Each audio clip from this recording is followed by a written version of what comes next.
Hello everyone, I am CoolGuy, welcome back, and today let's talk about the Luna's Howl quest. I obtained Luna's Howl last week, and it's a really dominant weapon, and I know a lot of you haven't started the quest, and you kind of think it's out of reach, but I'm here to tell you, you can do this. Soon I'm going to have a full review of the weapon, but I wanted to make this separate. That way the review itself wouldn't be 15 minutes, and this part needs special attention. Last season's competitive grind to Fabled was really long. Win streaks, loss streaks, in the grand scheme of things, only a handful got their hands on the Claymore.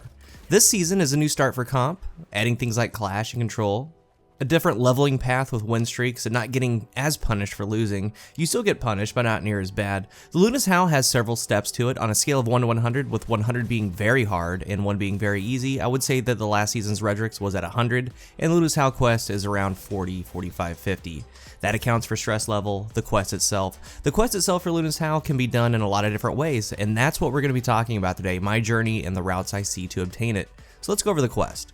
Number 1, complete 10 competitive matches. Win or lose, just complete 10. The second step, 150 hand cannon final blows in competitive. Number 3, 200 solar kills in competitive. Number 4, complete 3 rumble matches. Number 5, 100 hand cannon precision kills in competitive. Number 6, reach Fabled in the Glory Enabled playlist competitive. And number 7, return to Shaxx for the Luna's Howl reward.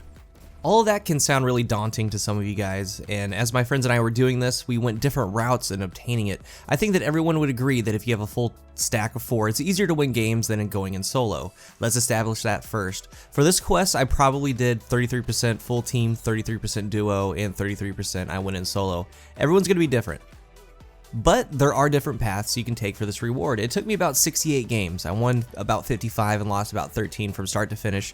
In comparison, it took me well over 100 for Redrix, like 130, 150 games. The competitive ranking is scaled to skill on what rank you are and what points that you're at. The higher you go, the higher up your points, the tougher the competition is. So let's go through my journey on how I got it, my thought process, and discuss the different ways you can approach this quest if you haven't started it or if you're in the middle of it. Since it is competitive, and seeing how last season played out, I had a full group. We had a 4-stack team going to comp at the start of it. We all went in with hand cannons, and the quest requires hand cannon kills at later points. We started it a couple weeks ago. First part of the quest is to complete 10 games, win or lose those games. So one night we went in there, we went on a 10-game win streak, we stopped. A couple days later we went and we played 5 or 6 games, we won those. Then some people weren't really on, so I played with a friend, duo. We went on a 10-15 game win streak, and before I knew it, the win streak was just going and going, and I hit Fabled. Hitting Fabled is the last part of the quest, hitting that 2100. At this point, I was just about getting done with the second part of the quest, my 150 hand cannon final blows, which, again, by the way, I used Malfeasance for that win streak.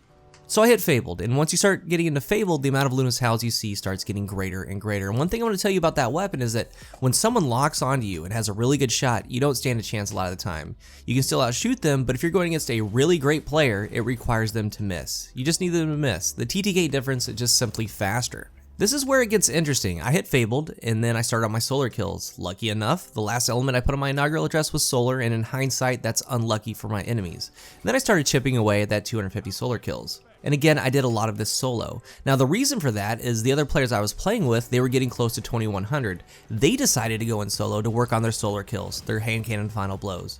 Being that it's going to be a lot easier to complete that parts of the quest in lower ranks because you aren't seeing the Luna's Howl. In playing solo, they would try to win, of course, but if they lost, it wasn't the end of the world. They would just keep below 2100. They just keep chipping away at the quest in lower ranks to get those steps done. Then it got to hand cannon precision kills. I did this part full team, solo, duo throughout the step, just a mixture. My hand cannon of choice was the Duke, and I use it for a couple reasons. Comp is pretty much all hand cannons at this point. I found even in the solar section of the quest, a lot of players were just using Trust, but here's the deal on why I use the Duke. Number 1, it's amazing, but mostly with how it works out with these hand cannon duels, it does 91 to the head. That's a huge chunk, pretty much half of an enemy's health. The team I played with, they mostly use Trust, my teammates. That does 57 to the head, so if we work together, the gunfights would go down like this. You need a precision final blow. So if I started a gunfight, I hit them for 91 and my teammate was using a Trust, they could just 2-tap them. If they miss, I can probably get in another headshot. Now on the flip side, if they were shooting at someone and got in a couple shots, I would just simply delete them with my one-shot 91 damage. For all of the 100 precision final blow part of the quest, I used the MK44 Duke, and we decided once it was all said and done that that part of the quest was made easy since the Duke was on the board. Because again, in my eyes, if they were shooting at someone, most of the time it was just a one-shot headshot for me, and if I was shooting at someone, it was just a quick 2-tap for them. The 110 and 180 hand cannons, they really play well together. And since I had already hit Fabled, once that was done, I just went and got my Luna's Howl. My friends still needed to hit Fabled. Alright, so as I said earlier, this quest can go down a lot of different ways. It's crazy actually. There's no right way, there's no wrong way. No matter though, you need to win games, you need to do the steps, no matter how you look at it. So for you guys that are just starting the quest, you have 3 routes. Number 1, you can just get focused, try hard and win out of the gate, using hand cannons or not, especially the first 10 games. The first 10 games say nothing about hand cannons. You can go in there with whatever you want, knowing that the enemies are going to be using a hand cannon. You can use that against them, use range. But you go in and try to win as much as you can. Getting to Fabled is probably the hardest part of the quest. You can try to do what I did and just try to win out. If you hit Fabled early, there is 0 stress from that point on. It retroacts. You don't need to be at Fabled on that final step. You could hit it early and even drop well below 2100, but you already hit it and the quest still recognizes that you hit Fabled. Again, once you do, all you have to do is the steps now. Your precision kills, your final blows, your solar kills. There's 0 stress at that point. Now that is going to be ideal to me. I hit Fabled in under 30 games, so it was relaxed, stress-free, and just chipping away at those steps. So if you go this route, a full team is going to be your best shot, but that isn't always the case. The second route is to play solo when you are close to 2100, because there's going to be a balance of winning and losing when you're playing solo. But down there, it's important you're not facing 4 stacks of Luna's Howl. Getting final blows and hand cannon kills versus those teams is very difficult. The second part of going in solo is that you can get a little bit more done. We had really good communication, and that means that there weren't many kills on the board if we were running a 4 stack. So if you went in solo, you had a chance to get more hand cannon kills, more solar kills, things like that. And to top that off, you're not facing Luna's Howl every game. The only thing left is to get to Fabled. It took them a little bit longer. Where I won games in solo, they had lost some games. It started adding up, but the point is, your chances of going on a big win streak and hitting Fabled is the easiest when you first start comp. That's the time to really go on a run, in the early stages of comp. If you have a full team, I recommend you try for this, because once you're there, it is stress-free. All it is quest grinding. The third route is just to go in solo, and I know a lot of players play solo, and there's actually a lot of solo players that have the Luna's Howl. Break this quest down into 2 aspects. Number 1, hitting Fabled. Number 2, the quest steps. Don't be overwhelmed. You break it down into those 2 things. If you're playing solo and losing games, that's alright. It's gonna happen. Just keep chipping away at the actual quest steps. There's no worries. You get your final blows, you get your solar kills. That needs to be done anyway. With the way this quest is structured, it makes that okay, because last season it was win or go home. This season you can lose but still make a lot of progress towards the quest. Don't ever get discouraged. The hand cannon kills still need to happen, you're still making progress.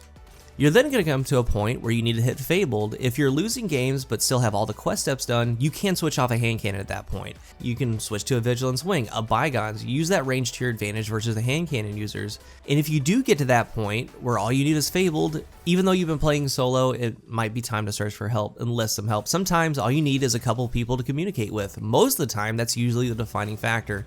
Players are still finding games in my Discord. You're always welcome there. There's also various LFG sites. The main thing is not to get discouraged. You break it down into those 2 sections, getting Fabled and then the quest steps. Sometimes you work on both of these things, sometimes you work on only one. If you lose, you're still getting the quest done. You're still making progress. If you put in the time, you can do this. There's no doubt in my mind you can do this. It's nowhere near as difficult as it was with the Redrick season.